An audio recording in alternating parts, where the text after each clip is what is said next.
نحمده ونصلي على رسوله الكريم أما بعد فأعوذ بالله من الشيطان الرجيم بسم الله الرحمن الرحيم ولقد جعلنا في السماء بروجا وزيناها للناظرين وحفظناها من كل شيطان رجيم إلا من استرق السمع فأتبعه شهاب مبين صدق الله العظيم. دا سورة حجر دے او سوال لسم سپارن و پدی کی دویم رکو را اللہ پاک پدی دویم رکو کی فرمائی دین مخ کے چی کم ذکر شو اللہ پاک رسول پاک صلی اللہ علیہ وآلہ وسلم تا تسلی ورکا چی دا ستان مخ کے دیر پیغمبران تلی دی راغلیو او اغیم پلو امتونو تا معجزیم پیش کرے وی خو اغی دا سی خبر کرے سنگ چی دیتا تا کئی او کته دی ته معجزیم روړي بلکې کدی ته اسمان ته مخېجل دی وای زمون پر سترګو خو څه چلو شو او مونږ اسمان ته لاړو او دای په مونږ جادو کو نظر بندي را لوکا نو د دې خبره بیا ته دی لسه جواب ورکې ایسه منی نه نو ارث جادو او نظر بندي او کی سوي نو دې د وجه نه دی لار مونتون کی نه دی. الله سبحانه وتعالى او ذکر فرمایي د خپل اسمانونو او په هغه کې د حفاظت طریقہ الله پاک څخه جوړ کړی دا ځکه چې دا شیاطین جنات سرکش شیطانان دا جنات د ذات نه د شیطان کنا نو دې کې دای بوتل او اسمانونو نه به دا کار کولو چې فرشتو به تبکم حکم د الله د طرف نه نازل شو نو هغه به دی واورېدو دی به ډېر داسې په سکون واورېدو ډېر د الله د یېرې نه به راغونډې شوي وي. فرشتو په باره کې الله پاک فرمایي چې دا د الله نه ډېرې زیات یېرېدونکي دي او د الله حکم ډېر په تیزۍ سره پوره کوونکي دي. د الله پاک نافرماني دی نه کوي نو دی ته چې به کله هغه حکم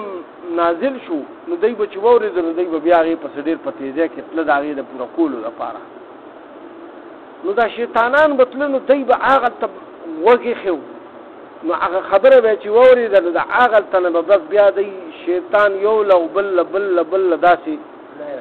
بیا به اطلاع ورکوله چې داسې چل دی او کېږي به داسې کار الله حکم کړی دی فرشتو ته او دا کار به کېږي او تاسو خپلو نجومیانو ته او کوم جادوګران چې دي چا چې به دوی چلې پخې کړې وي چیلې هغه به پخې کړې وي نو هغې ته دا خبر ورسوئ او د دې په ذریعه سره تاسو ګمراهي پیلاو کړئ. یو خبره به چې دی د هغې نه واورېده نو ورسره به سل خبرې د ځان نه نورې دروغ دي شا دې جادوګرو جوړې کړي او اولنۍ خبره به چې هغې کما وکړه انسان ته یو سړی به وله لاړو یره چې زما دا پال وګوره زما دا لاس وګوره زما دا قسمت ولې داسې خراب دی دا خبرې دي که نه اکثر خلک دی له جادوګرو مادوګرو له دی له ځي که نه نو دی دا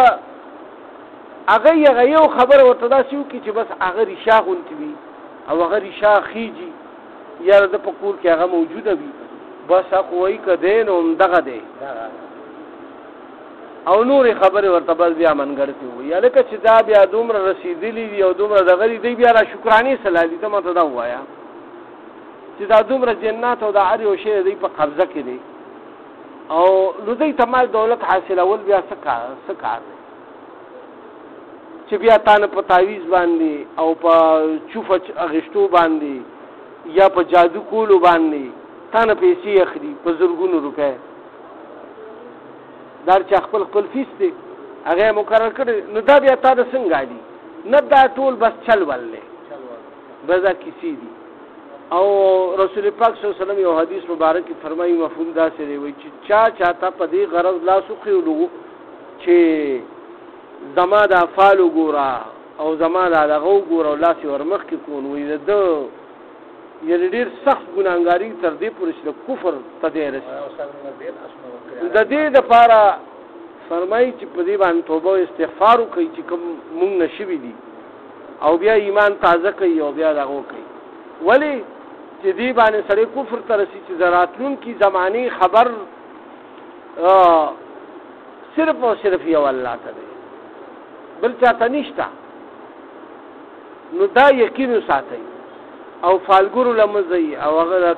دغه مه کوئ د راتلونکي وخت کوشش مه کوئ چې دایي مونږ تاسو ته پته ولګي او دا دی او هغه دی جادوګرانو لمزئ دا ډېره سخته ګناه ده اوس الله پاک فرمایي ولقد جعلنا او په تخصیص سره په تحقیق سره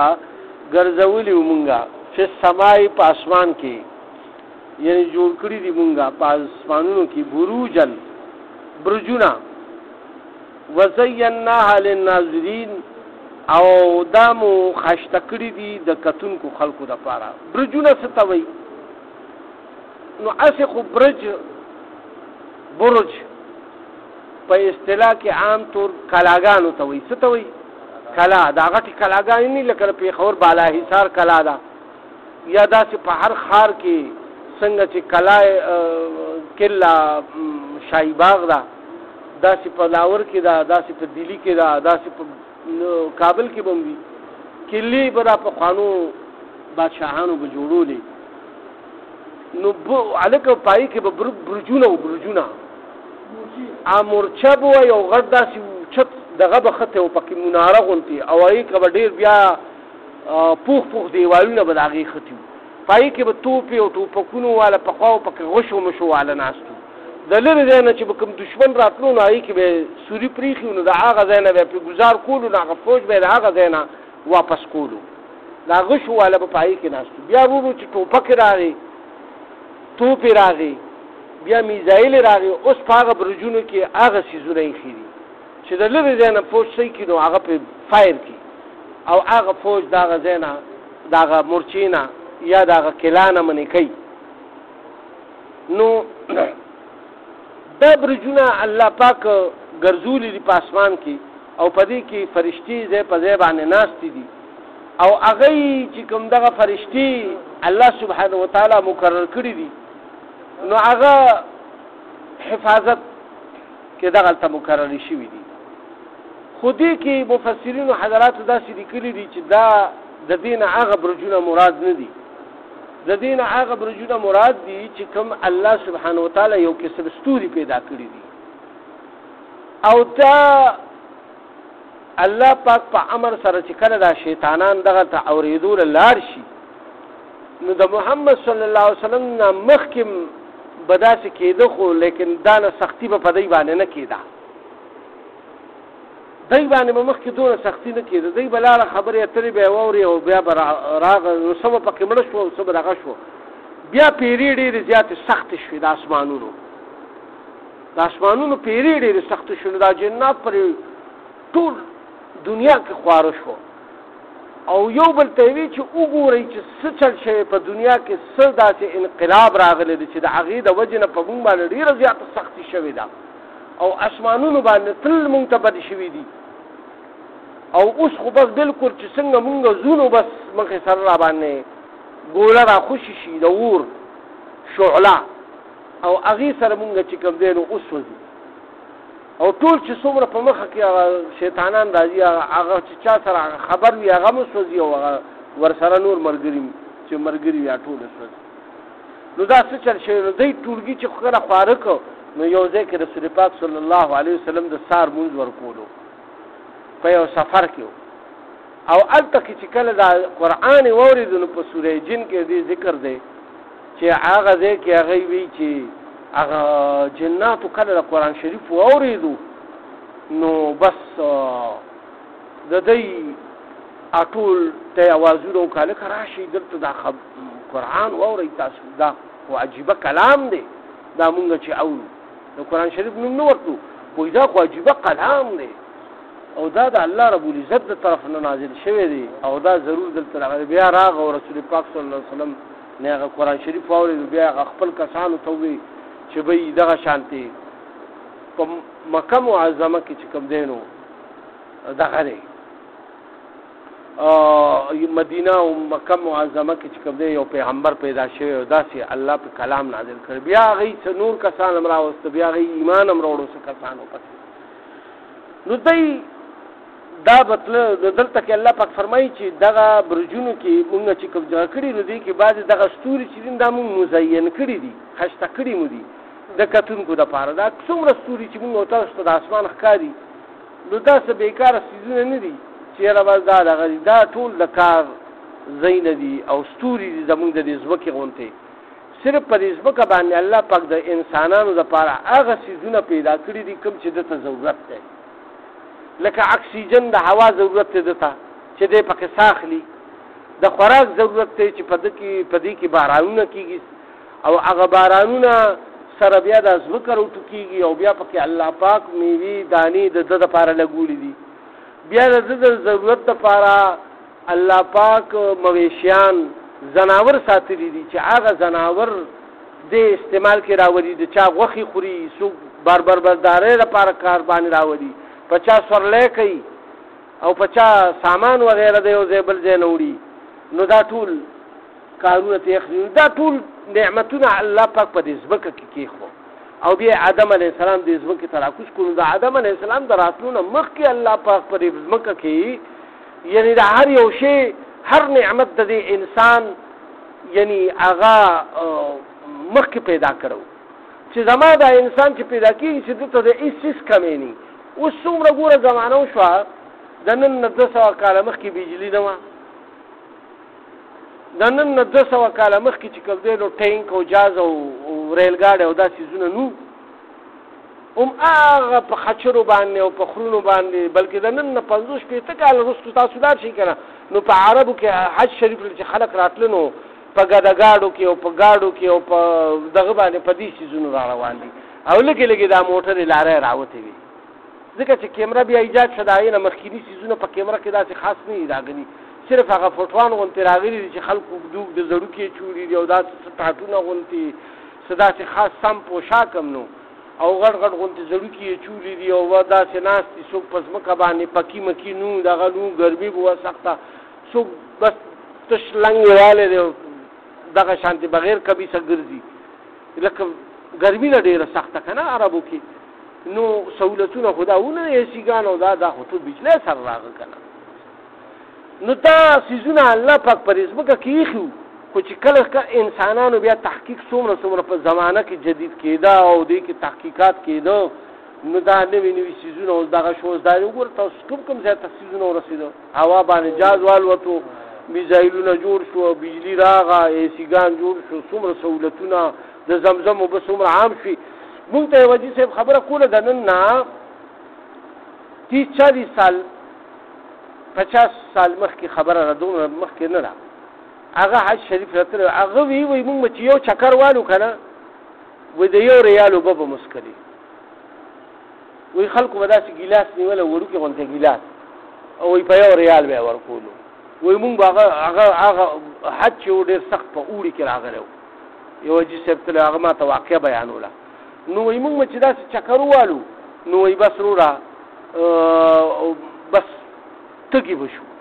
چې تږي به شو نو وایي بس بیا مو د هغه نه ګیلاس وایشتو ریال به مې ورکړو او دومره سختي وه د اوبو د نن نه 50 کاله 40 کاله مخکې دا بیا چې دغه راغو شفاعت راغو نو هغه ډېر زیات دې کې سهولیات راوسته دا کولر یې ولګولې او دا ایسیګانې یې ولګول او دا هغې یې ولګولې او د دې نه مخکې هلته کیسم نو د شعفاد او د شاه خالد د زمانې نه ورو بیا دا دغه شروع شو نو دلته کې الله پاک فرمایي چې په دې ستورو سره یو خو شیطانان هغه به مخکې راشي وحفظناها من کل شیطان رجیم او دا مو محفوظ وګرځول د هر شیطان مردود نه دویمه خبره سره یو خدای چې اسمان کې دا ستوري الله پاک پیدا کړی نو دا ګوره یو خو خاشته په اسمان جوړ کړی دی تاسو چې شپې ګورئ اسمان ته څومره ښکلی ښکاري بل د دې ډېرې فایدې دي لکه په سمندر کې او کله چې په صحرا کې ته روانې نو په دې لارې معلوموي خلک تیارې به وي که نه رڼاګانې خو به وي نه نو بس په دې بیا لارې بیا معلومول چې هلکه دا ستوری دې طرف ته دی او په دې طرف بس ځه او د ورځې خو بیا هم لکه رڼا به وه نو لار به م ښکارېده او د نور نه به م پته لګېده چېرې دا دغه دی او بل دویم کار د دې نه دا دی چې کله دا شیطانان د اورېدو دپاره راشي نو دا ستوری پرې مونږ ورګزار کړو او بیا هغه پرې ټول وسوځو ختم کړو الا من استرق السمع مګر دا چې دی چېرته واوري په پټه یعنی دی ګوره بیا هم کوشش کوي که سوځي هم که نه خو دی هغه خپل عادت نه پرېږدي څنګه چې غل نه لاسونه کټ کېږي او کیدونه پرې چړاوېږي خو د غلا نه منې کېږي غله نه کمیږي دا ولې نه کمیږي د دې وجې نه کمیږي چې بس دا یو عادت دی د انسانانو نو دغه شانته د شیطانانو هم دا یو عادت دی چې دی به ځي لازمي او دی به هغلته هغه خبرونه به د اسمانونو اوري نو که سوځي او که مړه کېږي خو بس دی به ځي او هغلته کې به دغه کېږي نو دلته کې الله پاک وفرمایل چې دی بیا هم کوشش کوي او لا کوي نو فاتبعه شهاب مبین نو وایي مونږ ولګو دی پسې هغه شهاب ثاقب یعنی هغه شعله د اور غونتې بسر کې او هغه دی باندې دومره تیزه کې ورشي چې هغه دی ټول وسوځي دا چې نو دا پخوا نه دي که نه ما خو تاسو ته ووایي خو بیا پیره پې سخته شوه د رسول الله وسلم نه پس د دې نه مخکې به هم دی سره دا کار کېدو خو چې کله ډېره زیاته سخته شوه نو دی بیا تلاش دپاره ووته او بیا هغه د رسول الله وسلم نه پس اوس په دی باندې پیره ډېره سخته ده خو اوس هم لکه خدای پاک وفرمایل چې چوري چوکې یعنې په پټه باندې څه ناڅه د خبر اورېدو کوشش دی کوي بیا هم ځي خپل عادتونه کوي او بیا الله پاک فرمایي اوس د دویم نعمت ذکر کوي دا خو لومبی نعمت د اسمانونو ذکر وکړو اوس الله پاک د ځمکې ذکر کوي والارض مددناها او بیا مونږه دا ځمکه چې کوم دا پیلاو کا وعلقینا فیها او وامچول په دې کې رواسي غرونه وعنبتنا فیها او رومټو کول پدې کې من کل شیء د هر سیزنا موزون چې هغه موزون یعنی متناسب مقدار سره یعنی داسې مقدار سره چې هر سیز الله پاک په خپل یو مقدار کې ساتلی دی که چېرې کوم سیز تاسو سوچ وکئ که نه که شیران ډېر شو نو یو انسان به هم پرې نه دی او نه به یو حیوان پرېږدي بس هر وخت به وږي او خلک به ماتئ دغه شانتي که دا ګیدړان زیات شو نو پرې خلکو به راشي او خلک به مات کړي که دا سپي ډېر زیات شو نو دا هر یو انسانان هم الله پاک په بیلنس کې ساتي اوس پې خدای پاک پخوا به جنګونه کېده او جنګونه به داسې کېده چې علاقایي جنګونه به کېده کابل والا به راغه په پاکستان والا به حمله وکړه کلو باندې به حملې کولې بس خلک به لوټ پاټ کو بس دغه به کو او خلک به پکې سمړه شو څه به قیدیان که څه به دغه کو پیسې دولت به راکړه بیا به چې دی لږ زور ومونتو نو دی وروخته په هغې باندې نو هغې به یې سمړه کو څه به یې دغه کو بس دا کیسې روانې تاسو تاریخ وګورئ یو بادشاه لګي نو بس کله په دلی حمله کوي یو څوک په کابل باندې حمله کوي یو څوک په کشمیر باندې حمله کوي یو څوک مړه په بخارا او په سمنکر باندې حمله کوي څوک په عربو باندې حمله کوي عرب په عجم باندې حمله کوي بس دا کیسې روانې وي او بیا چې کله اسلام راغو نو د اسلام او د کفر خبره شروع شوه نو دا د حق او د باطل خبره شروع شوه نو بیا د اسلام د پیلاوېدو دپاره جهادونه شروع شول نو دا تر دغه پورې شروع خو کله چې لومبی جنگ عظیم وشو او دویم جنگ عظیم وشو نو په دې کې په ټوله دنیا کې د یو معاهده وکړو عالمي اقوام متحده جوړه شوه او د هر ملک یو حدود مقرر شوه د هر ملک حدود مقرر شو او په دغه حدودو کې به هر ملک اوسېږي چې څوک د خپل ملک د حدودو نه زیاتې کوي نو بیا هغې پکې راشي میانسته او هغه فیصله وله وکړي که نه چې هلکه اول خو تاسو رستو شئ خپل ځای ته لاړ شئ او بیا به دغه کوئ نو بیا هغې هغه فیصله په منځ کې کېږي که نه نو دا بیا انجکشنې راووتې وباګانې به راتلې مونږ چې هلکانو نو په هغه وخت کې د ننکو وباګانې به راتلې د شري وباګانې به راتلې په دې باندې به ډېر ماشومان او هر څه به پرې مړه شوه دې لپاره د انګریزانو دا دغه راستنې منې او ویکسین راوویستو نو دا به مطلب دا دی چې دې سره دا کنټرول شو بیماریانې چې کنټرول شي او دا دنیا آبادی او حد نه زیاته شو نو الله ورته کرونا راولېږله نو چې کرونا راولېږله نو تقریبا کم 1 کروڑ پورې انسانان مړه شو په دې باندې په لکونو کسان مړه شو 100 لکه کسان مړه شو او 1 کروڑ پورې خو پکې پراته دي لا د غم او د مرګ او دغه په حالت کې پراته دي او تقریبا د 100 لکو پورې تقریبا مړه شوي دي نو تاسو سوچو کوي چې الله پاک هر یو شی بیلنس ساتي په دې ځمکه باندې چې کم یو شی زیات شو نو هغه بیا راغلی دلته کې الله پاک فرمایي چې هر څیز متناسب مقدار سره دا ما تاسو ته ټول خبرو کنه دا یو مقدار الله مقرر کړی دا نه زیاتی ته نه پریدي یا بیا سیلاب راولي زلزلہ پی راولي طوفان پی راولي پاغي سره خلق ډیر پکې مړه رامړ شي دای خورو علاج نکېږي اورو لګي نو دا قسم عذابونه الله پاک راولي الله سبحانه وتعالى بیا مخکې فرمایي وجعلنا لكم فيها معايش او بیا مو وګرځول تاسو د پاره په دې ځمکه کې معاش یعنی روزي ګټل پس مکه خلک ګرځي کنه ټول ورځ تجارت کی څوک څه کوي څوک دکاندار دی څوک نوکر پیشه دی څوک څه کوي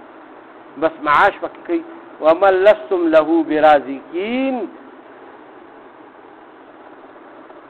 او بعض سيزونه داسې دي چې وای دا هغه رزق والا تاسو نه یې تاسو غوډان د خپل ګټي د خپل بچو لپاره ګټي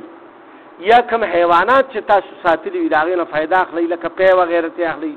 یې د غوخه د لپاره ساتي به حلال کوي نو هغه ته تاسو خوراک دانا چوي لیکن دا چې کوم پلارو کوسو کې ګرځي نه ایله خو الله پاک ور کوي کنه یا په ځنګلونو کې ګرځي یا دا کوم پاوا کې مارغان الوزي نو دای له څوک ور کوي دای له الله ور کوي دلته کې الله پاک هغه ته اشاره کوم لستم له برازقین او باسی هغه دغه دی چې هغه یعنی رزق تاسو په زمانه دی هغه لمونږه رزق ورکو او دا رزق مونږه تاسو له درکو او تاسو په ذریعہ سره چې کوم دی تاسو بچو ته دا ملاوي و ان من شيء او نه په یو کائنات کې یو څه داسې الا عندنا مگر مون سره خزائنه د هغه خزاني دي د هواګانو خزاني د غنمو خزاني د اوربشو خزاني د فروټو خزاني دا ټول وي مون سره دي وما ننزله او نه نازلو مونږه الا بقدر معلوم مگر په مقدار سره په مقرر مقدار سره دا بجلی خود په خوانه په دې ځمکه کې موجوده و دا وبم موجود وي ولدي نه فائدہ استفادي والا سکونو کنه نو په مقدار سره الله پاک په زماني سره هر لس کاله شل کاله پس پدې کې ایجادات کیږي او دې کې رورو په مخ کې دي د مخ کې به بس صرف د بیټرو بجلی راغا بیا د ډیمونو بجلی راغا بیا ورپسې اوس د سولرو بجلی راغا ګور زمانه سره لشل کاله پس داسې دا کیږي وارسلنا الرياح اوس الله پاک د هواګانو ذکر کوي او اولې ګلې مونږه هواګانې لواکحا اگر ډکې د اوبونه فانزلنا من السماء نو ورو مونږه د اسمان نه ماء اوبو په شکل کې فاسقیناکموه نو سي سکو مونږه پتاسو باندې د دې اوبونا وما انتم له بخازنین او نه تاسو د دې جمع ساتون کی اوس وبخو الله پاک ورای کچره الله سبحانه وتعالى هر انسان تداویل چې لکه شپږو کالو د پاره یو پیر باران کوم او دا وبزان سره ذخیره کوي چا ذخیره کولې شي دومره غړ ټوخي چا سره دي نو الله پاک په مختلف شکلونو کې دا او به ذخیره کی هغه د وورو په شکل کې چې تاسو ګورئ چې کوم سایبیریا علاقه دا یا کوم بحر منجمد دی په هغه کې دا ووري سال چې کوم دی نو دا پرتی او دی باندې چې کله دا اوس دا ګرمي دا روانه تاسو وګورئ په دې سیندونو کې به زیاتی نو دا به هغه تپش او د ګرمۍ د وجې نه د انور د تاو د وجې نه به هغې نه هغه اوبه لږې ډېرې را دغه شي نیم په نیم دا نه ویلې کېږي چې په دې کې موسم بدل شي بیا پې ژمی را شي بیا پې واورې ورېدل شروع شي نو هغه ټینک د الله سبحانه وتعالی خزانې په خزانو پرتې دي او د هغې نه د ضرورت مطابق د انسانانو د ضرورت مطابق الله پاک اوبه را خارجوي د سیندونو په شکل کې د نهرونو په شکل کې دا په انسانانو باندې راځي او بیا د غرونو په سر باندې تالابونه په شکل کې د دوه غرونو په منځ کې الله پاک تالاب غونډې جوړ کړي وي جیل چې ورته وایو مونږه جیل سیف الملوک او کم کم جیلونه په ټوله دنیا کې دي نو دا د اوبو ذخیرې دي چې دا بارانونه کېږي هغې کې غټ غټ ډیمونه غونډې جوړ شوي او د هغې نه بیا د بنیادونو نه هغه اوبه په مزه مزه راځي او هغه بیا د آبشارونو په شکل کې او هغه بیا د خوړونو شکل کې او د خوړونو نه بیا سیندونو ته راځي او د سیندونو نه بیا سمندر ته ځي او د سمندر نه بیا الله پاک په حکم سره د هواګانو او د وریځو په ذریعې سره دا به راځي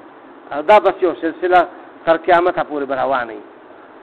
نو الله وفرمایل چې دا مونږ نازلو خو تاسو د دې سټور کولو والا دی مونږ تاسو له سټور کوو نوې نوې اوبه تاسو له درکوو چې کله مو ضرورت شي نو اوس مو بټنې زده کړې لاړ شي بټن ووایې او ځان له ښکلې یخې تازه اوبه راوباسي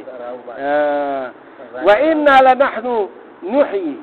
اوس الله پاک خبرې طرف ته راځي چې کوم کافران د هغې نه انکار کوي دا خو ټول دوی پر سترګو ړندو باندې ویني که نه خدای دوی غرق کا دا خو دوی ویني که نه چې دا څیزونه دي او بیا هم ایمان نه راوړي نو دلته کې اوس الله پاک فرموي وإنا لنحن او مونږ یو ضرور نحیي چې دوباره به ژوندي کوو ونمیت یعنې مونږ ژوندي کوو ونمیت او مړه کوو ونحن الوارثون او مونږ د دې ټول هر څه وارثان یو تاسو مو پیدا هم کوئ او بیا به مو مړه هم کړم او بیا به دا دنیا چا ته پاتې شي الله سبحانه وتعالی ته څوک به هم د دې استعمالولو والا نه نه د ځمکې دعوې والا به او نه به د دې سرو د دې سپینو دعوې والا څوک په دنیا کې وي ټول به مړه پراتی پر ځمکه کې به دفن شوي وي په ړومبۍ شپېلې سره چې اسرافیل علیه السلام ړومبۍ شپېله ووایي که نه